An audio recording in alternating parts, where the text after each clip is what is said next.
Welcome, everybody. I'm very, very glad to be in San Diego. It's the first time I've been to Grand Chapter, and probably for a lot of you, it's your first time. Sigma Nu is very important to me. It always has been. It's been a place where I've learned a lot of real values that I've taken through to business, and it's something that I'm sure you guys share. So my comments, I hope, will kind of lead towards the future for all of you after you graduate. If you look at my past, growing up in the auto parts business, we really didn't have a lot of money, or did we have a lot of stores, but we had a desire to succeed.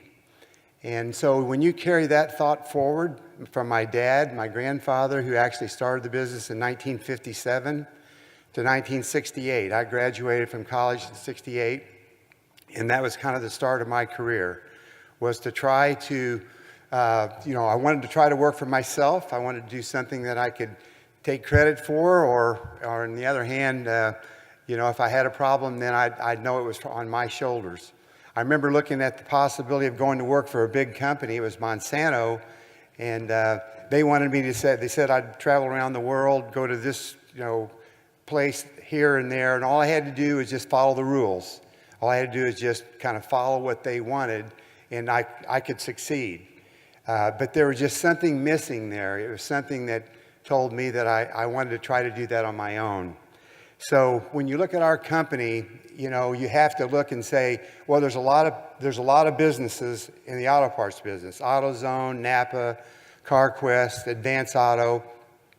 And when you look across the country, and our growth has been, for example, right now, this year, we're adding a store every day and a half.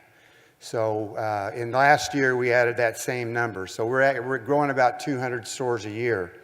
And so what makes us different? Why are we any different than anybody else? And I think these principles are ones that I wanted to share with you. And that is that we all have good stores, good locations, lots of auto parts, and so forth. We're all public. Most all of the bigger companies are public companies. And it's not really what about Wall Street. Wall Street would tell you, grow as fast as you possibly can. Grow fast, put in more stores, make more money. And you have to kind of grow within yourself. You have to grow at a pace that you know that you can. So what separates us from our competition? We're the #1 auto parts chain in the country. We're very proud of that. We make the most profit. We have the highest PE in the country on auto parts, if you look at the stock market. And that is, what's the one thing? It's people. People make the difference. It's the only thing that makes the difference.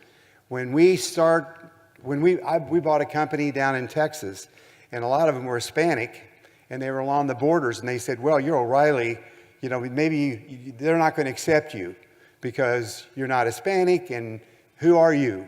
We went down there and told them that what one thing we wanted them to be, and that is a part of our family.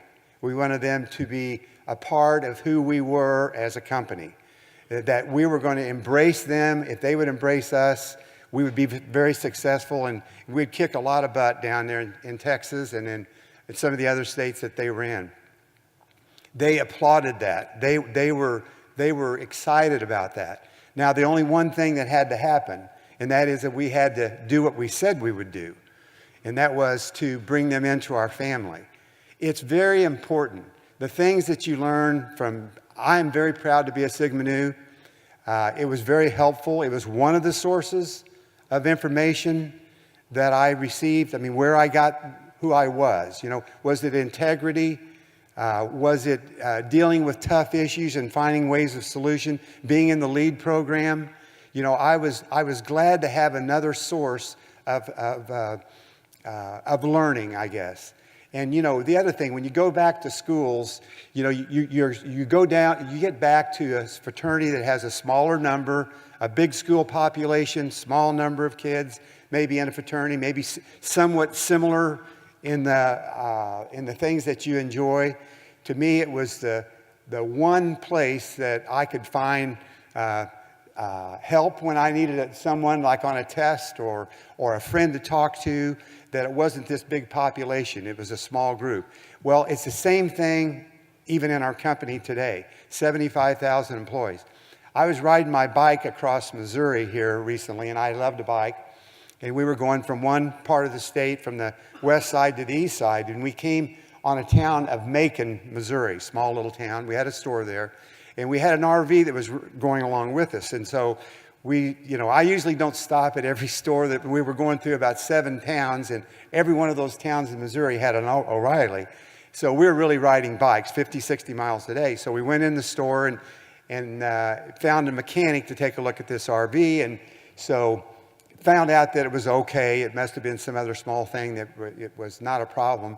So the manager came back out to the RV, and he said, "Do you mind if I get a picture with you?" And I said, "No, I don't mind at all. That's great. I'd be glad to do that." He said, "Well, my mom and dad worked in this store 30 years ago, and they met there. And my dad used to be a manager, and they'll just be so proud of being able to take a picture of you back to their home." And I thought, I was taken back by it, quite honestly. But what it made me know for sure is that in a little town in Missouri, whether it had been in Missouri, and I could relate other stories at some of our conferences, we have a major conference every year, and we've continued to do that. We're running out of places to have it, quite honestly, because of the size of our organization, the size of the group. But for me to hear that he felt like that he was really proud to be a part of our company and of our family. And you think about that. If you could take that thought and you could say, how is he going to project himself to his customers and to the people around him and the people that work for him? The principles that we as a family and I as an individual had tried to project over the years. It made me very proud. This was just the other day.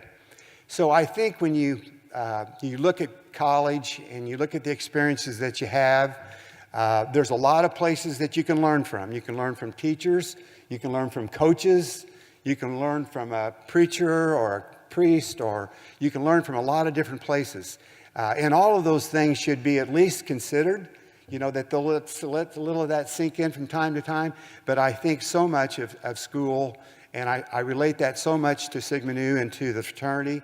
I haven't been very active like Mike has been in the fraternity afterwards, but I've always felt that principle, that way of honor, the things that I took out of that was essential to who I've become.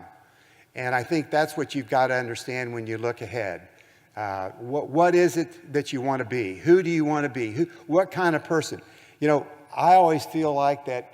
Let me relate one other story.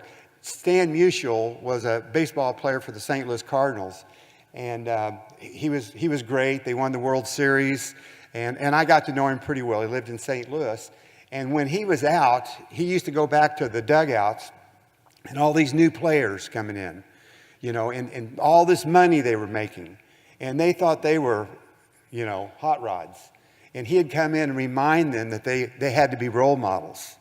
He would nail them quickly and say, no, you have a responsibility to your fans. You have a responsibility to your teammates.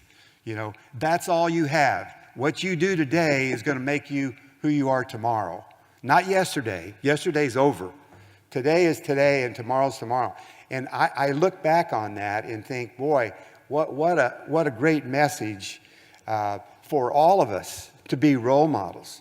Every one of you, you're not here just because. You're here because you're a leader. You're here because you're a representative of your fraternity. Do you not think that the people around you see you and know who you are and recognize the good things that you do and the way you carry yourself? I think so. I think even when you don't know it, it is a transformation that you don't even realize yourself right now is happening. It really is true. So when you go back, always know, you always kind of have to look over your shoulder a little bit and know that you're a role model, that you are somebody, and you also have made that choice yourself. You want to be a leader, and you are. And so, when you come to something like this, I remember going to conferences all over the years, and I think, boy, I'd write down 5, 6, 8, 10 things. of what I think is the most important things that I've learned. But then on the way home, just a suggestion, but on the way home, I'd go back through that list, or even pages of notes, or everything I've heard. And I'd try to come up with just 2 or 3 things, 2 or 3 valuable things that I could take back to either make me a better person at the job I was doing, or to help those around me do a better job, which would include being successful as well for them as well for me.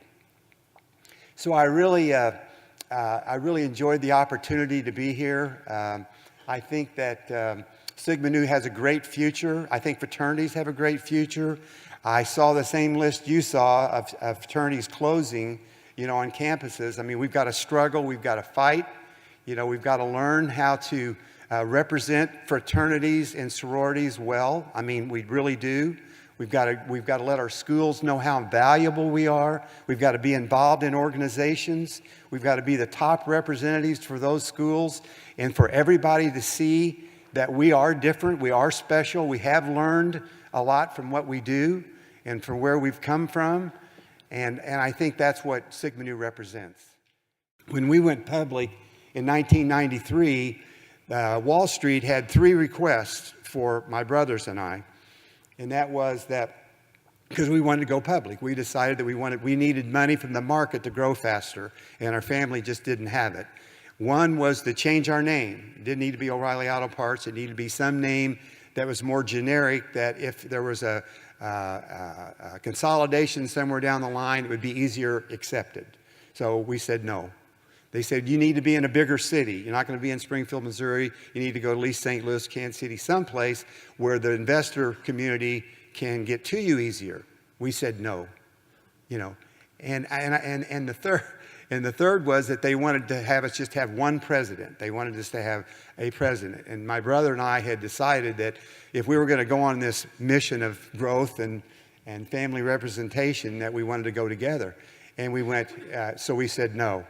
And so Wall Street and those out there will constantly have requests that maybe you can't meet, but you can always stand on your principles, on your integrity. You can always stand by what you believe. I remember a doctor telling me, you're never going to have a heart attack, you're never going to have ulcers. And I said, well, how come? Thinking to myself, and I said, because every time I speak with the same thought that I mean, you ask me a question, I'm going to give you an answer. You ask me that same question later, I'm still going to give you an answer. The one answer that I have right in front of me. It's always laid out in front of you. You don't have to look sideways like, well, what did I say last time? Well, what was that supposed to be? You value what you feel, how you feel. That's how you project yourself in life. That's how you project yourself to your friends, your parents, your girlfriend, whoever. So anyway, I think this is a transforming time in our lives, in history. We're going to have a tough time with the presidential elections. In the future of all of that, it's not going to be easy. It's not maybe even going to be pretty. But I know as a resolve is that we still live in the best country in the world. We still have free enterprise. We still have freedom of speech. We still have the ability to do whatever we want to do. So anyway, I wish you all the best, and thanks.